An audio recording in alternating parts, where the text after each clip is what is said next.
everybody. All right, so we're talking about the professionalism of the craft and how to properly not only watch a movie, know what you're looking at when you're seeing it, and also being able to re-explain it intelligently. Okay? So, when you go in and you see a movie there, and we're going with basics for the sake of time and core for this explanation of the different departments that you're looking at when you watch a movie. Now, normally when you go to a movie, the thing that people will talk about first will be the acting. It's like, well, how was the acting? How did you enjoy the characters? And what is it that you're looking at when you're watching the acting? Right? So, you've got actors that come in and portray these characters, and we either find them fascinating or not so fascinating, but we don't want to mix it up with the direction and the writing, which I'll get to. So the acting is their ability to be able to be interesting and be believable in all the scenarios of the movie, as well as with all the different dialogue that they have to handle in the relationships. Now, not to go into an acting class here, that's just one category. You have the acting, believability, and the interest. Were you invested into them? Were you wanting to follow them? Did they keep you in the story? Okay, so then we go to the story, and that's the writing. And now, with the writing, it's knowing, well, how well was the movie written? And that's a whole art in itself, and there are talent levels in your ability to be able to see a movie and decipher whether or not the movie was written well or not written well. I mean, the apparent nature of a critic is somebody who's very good at being able to explain all these things, again, as opposed to somebody coming out of a movie and going, wow, it was great. And that's all you can really say. They just had a great experience. Now, it's wonderful that they had a great experience in the movie, but their ability to communicate why they had a great experience was not so intelligent, not so full, not so deep and rounded. This is to help you be able to be more increasing in your capacity to be able to know what it is that you're actually looking at. Okay? So with the writing, does the story interest you? Is the story too banal, too simple? Is the story too complicated and too interwoven? Was it written in a way that it was able to follow the 3-act structure and get the job done for that story? Did it bring the characters to life? Were they written rich and full and interesting? Were the relationships complex, interwoven? How well was the movie written? And your ability to be able to know about writing, it has a lot to do with your understanding of good writing. So by reading more screenplays and teleplays and plays and stories, you're only going to increase your capacity for understanding the ability to see a good story, let alone write a good story and be able to explain a good story. So the story basically carrying us through, how was the story? Well, there's a lot of great special effects. How was the story? There's a lot of great acting. How was the story? And so then you've got your acting and you've got your story. Right? Then we start getting into production value. So what does a producer do? Can you see the producer in a movie? A lot of times this can be challenging. What does that actually mean? What does the producer do? Okay. Puts all the parts together. Right? Exactly. So the producer or producers are the business dynamics that bring in everything that needs to be brought in to be able to get the movie made. Well, how do you see that in a movie?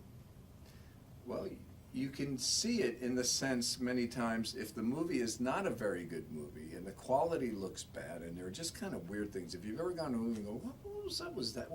What's that? How did they let that happen? I don't know if you've ever had that happen before, but you're like, what were they thinking with this? And you don't know exactly what's going on with production, but it's working or it's not working. And it could be because the whole set was in chaos and out of control. Now, can you see that on the screen? Not necessarily, but there are clues that could allude to the possibility of that being the case. Well, what about when a movie has everything quality and it's almost seamless how well everything has worked? It's like the producers involved were most likely on top of it, because the producers' jobs are to take the business off of the artistic dynamic so that the show can be at a quality level because the business is being taken care of. So you can say, wow, that movie had some really good production value. Or, man, the production value on that movie, what were they thinking? It was terrible. You know, what does it look like? The whole piece is coming together. How does it look? Is it working? All right. Now, to keep it simple and not to go into too many complications in this area, because you can splinter this area off, are your special effects. Is it a special effects movie? Is it a CGI movie? Is it a movie that involves all kind of tricks with technology? And when you start dealing with like technology tricks, we're dealing with special features, not to be confused with action adventure. Special features deals with a lot of computer imaging and animation and so many dynamics with that. But then action and adventure would be the ability to just, and it does use both, but you're dealing with a lot more action. Jurassic Park compared to Godzilla. So what's that? Jurassic Park compared to Godzilla. The Okay. original Godzilla just as Well, there you go. And even special effects. Mission Impossible, I wouldn't say it was heavily laden with special effects, but of course they're using special effects to take off knee pads and take cables out of shots, and I mean, that's basic stuff, but mostly it was action. But if you take a look at Avatar, I mean, they created the entire world. Those were all total special effects, and then where Mission Impossible would be your stunts, you know, and now you're looking at those dynamics. So special effects that splinter off of like what a producer would do, or there's a special producer for that? Oh yeah, that's a whole department. Special effects all these. This is all very basic. What I'm getting into, not to go into splintering down into a lot of specifics, which would make this an entire college course. Now we get into editing, and editing is when you watch a movie. Editing is a lot like the score. Now, some people might have an opinion about this, but overall, you don't want to recognize the editing, and you don't want to be pulled away from the movie with the score. Editing and the score are designed to supplement the storytelling, not be drawn attention to. Okay? Although, in some movies, the editing complications are so fascinating, they make the principal cut. Baby Driver. So probably the quintessential example, in my opinion, right now. The editor made that movie. Has to edit together everything to beat and timing and tempo and rhythm and pace and movement. It was absolutely fascinating. I go, that was such an editor's movie. So if you want an what's that? Choreographing car chases. And Have you seen Baby Driver? I absolutely have. Well, it's a moving musical. Yeah. Yeah, everything. They Every time the door locked and opened and clicked and a dropped can and a bottle cap and this and a cell phone, everything is tied into the ballet of the movie. Well, fascinating. Absolutely fascinating. And so that's where you can say, wow, look at how they were able to edit together these complicated shots seamlessly and actually make it work. La La Land.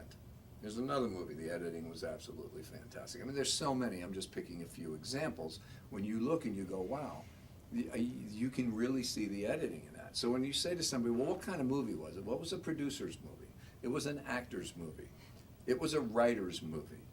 It was a special effects movie. It was an editor's movie.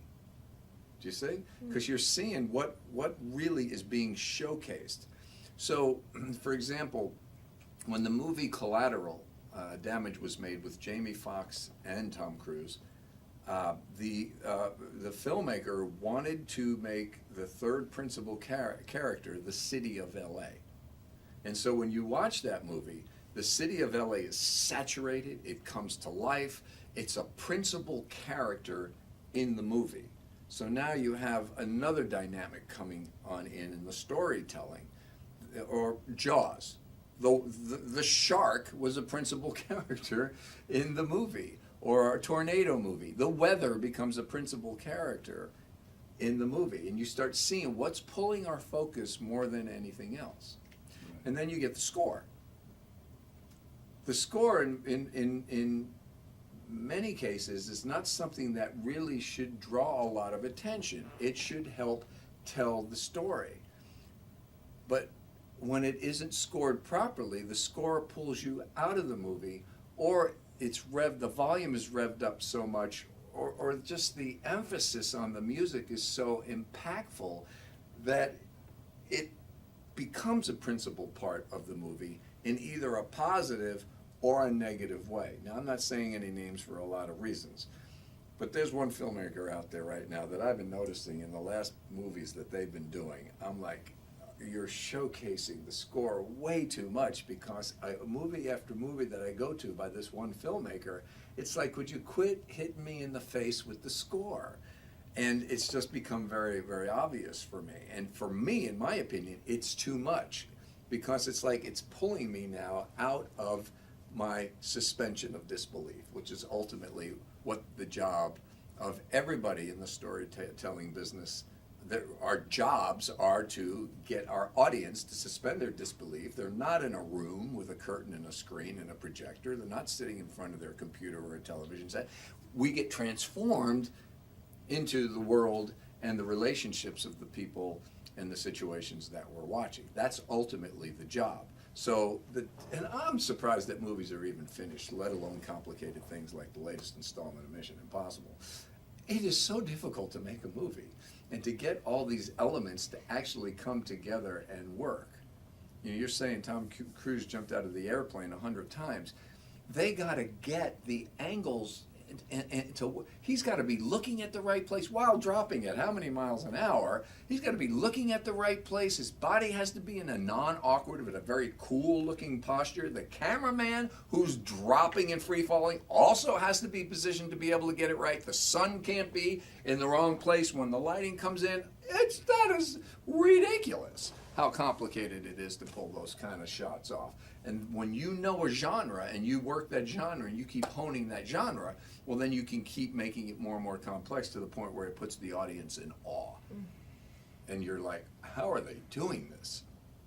And that's really cool entertainment, right?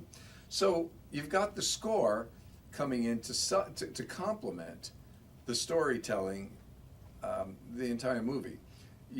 You've got the editing that comes in that's designed to piece it together so it really doesn't get your attention unless it is being used as a principle in the movie and in the storytelling. You've got the production value and your ability to be able to really say, wow, how well has this thing been produced?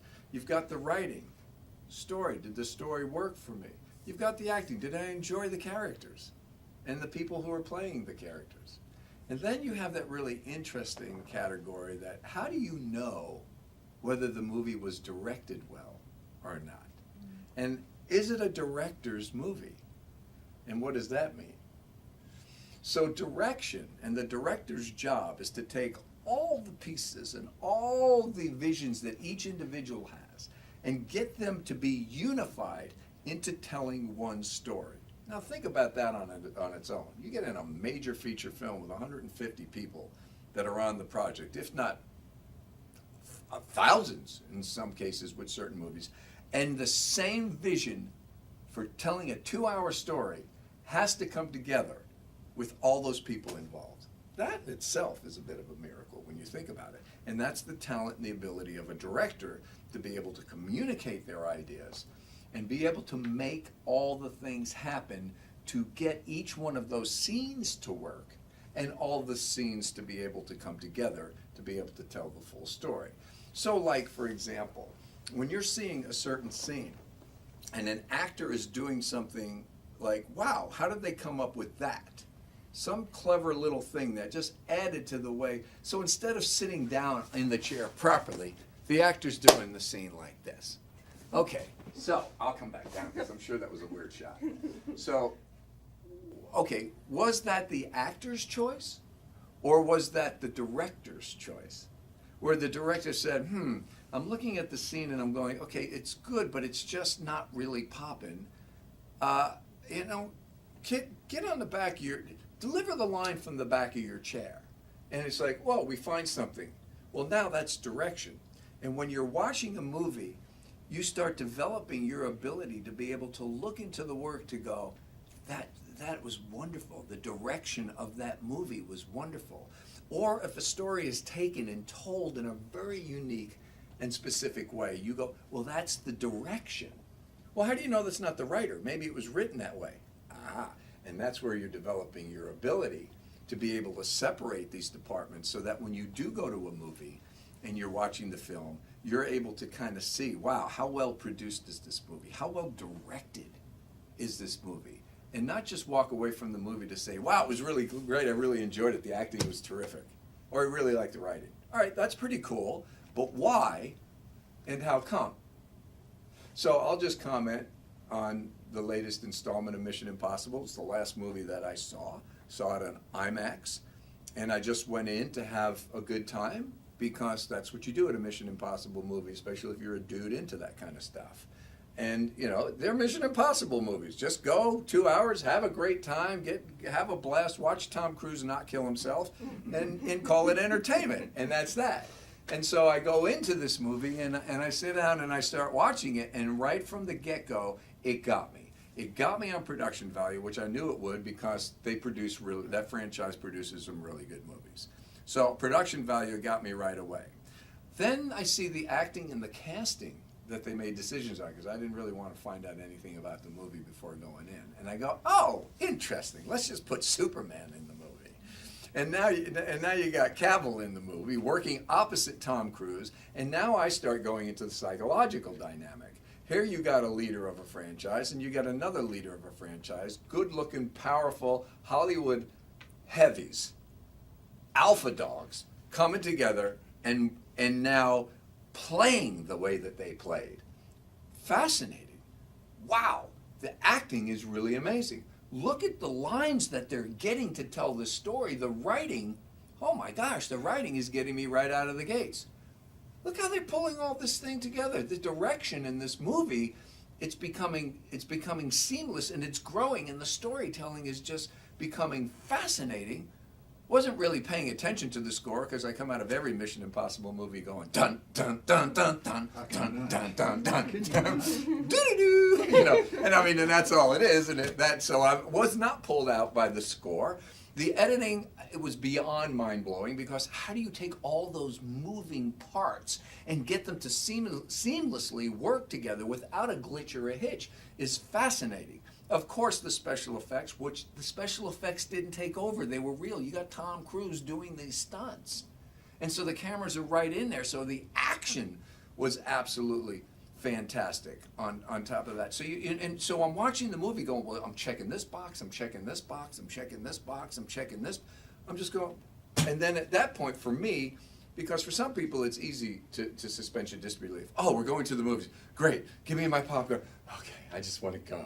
And you're an easy audience. For me to get in there and for my suspension to disbelief to be taken is a lot because I'm thinking all these things until the point I don't need to think about them anymore because you're doing something so far beyond what I am understanding, you're blowing me away. And now I can completely go, okay, you've earned my trust, you've earned my intelligence, take me. And then I go on the right, and then you continue to throw me around and I don't drop out anywhere, and then where I do drop out, where I only dropped out in 3 places, and it was very short, and the grace was all over it, because I was like, who gives a crap? This is amazing. So what if I didn't quite get why you decided to have that line come before that line? This was an interesting thing that happened. I'm sitting next to Coach Jack, right? And I'm watching this one scene with Tom Cruise and Cavill.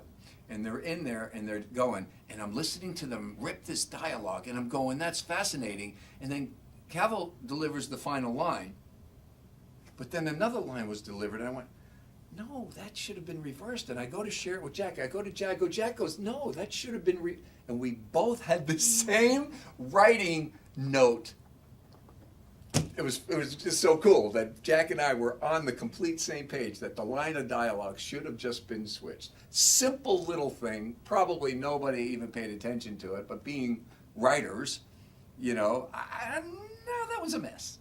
That would have worked better if Cavill had finished that last line. But again, then it comes down to director's choice. You know, at the end of the day, somebody's making the choices. And for me, to watch a well-directed movie is when I go, man, you're really making some smart choices. Because if I'm watching in the movie going, nah, that should have been done like that. You should have lit it from this angle. No. If she had come in after, see, that's direction. And if I'm doing that, then the movie isn't well-directed for me. Because I know I can do a better job than what I'm watching, and that shouldn't be the case. So remember this, if you're a writer, if you're a producer, if you're an editor, if you're an actor, if you're a special effects person, if you're a musician, whatever your department is, director, this is how it works.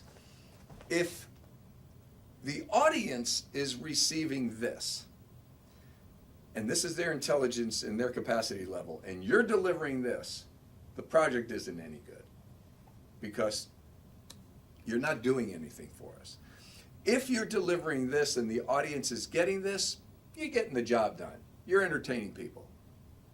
But if the audience's capacity is here and their understanding is here and you're delivering this, and this margin becomes the what, how do you, yeah, that's the all.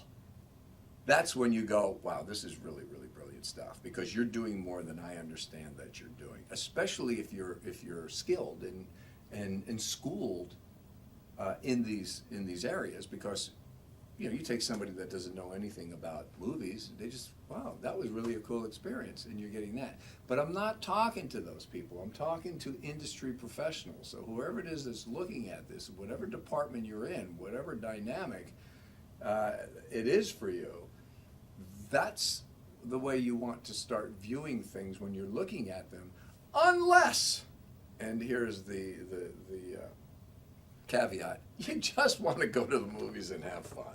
And if you just want to go to the movies and have fun, knock yourself out, just don't eat that fake food that they have in there.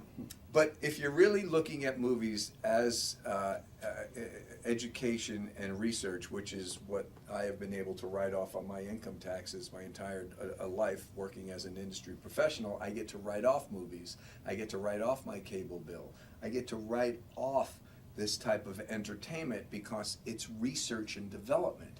We should be in there studying them. This is why I generally like to see movies twice, even mediocre, okay movies, because once I get hit with it and I'm subjective, now I've got the subjective out of the way. It means I've been able to process a lot of the things that my mind will normally just go to, what I'm talking about right now.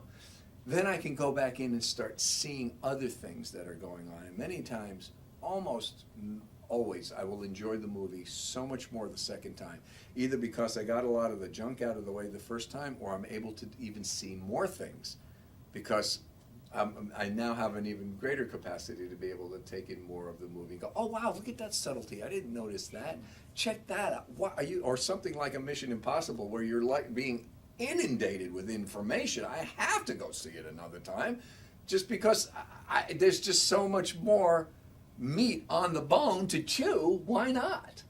It was great the first time, it'll be great the second time, it'll probably be great the next time too. And this is where you can really see some movies, and I have my list, my top 5, that I will go and I will watch them again and again and again and again and again and again and again, and just because you're still being fed by it. Okay, so those are some insights when you go to watch a movie as an industry professional, and you want be able to speak intelligently about some of these departments. Think about it. What movie was that? So when you walk out of the movie, what movie was that? A writer's movie? Was that a director's movie? Was it an actor's movie? Whose movie was it? And so, of course, it can be shared. You know, I remember back in the early '80s when Steven Spielberg came on the scene, and it's a Spielberg movie. I mean, still even to this day. But it was just, you didn't just go to a movie, you went to a Steven Spielberg movie because his thumbprint was all over it as a style and a genre and a way that he would tell stories with lighting and camera angles and the interesting things that he would use. when he first came out, it was really mind blowing to watch that, how that was how all those things were handled. And of course, there's so many other wonderful filmmakers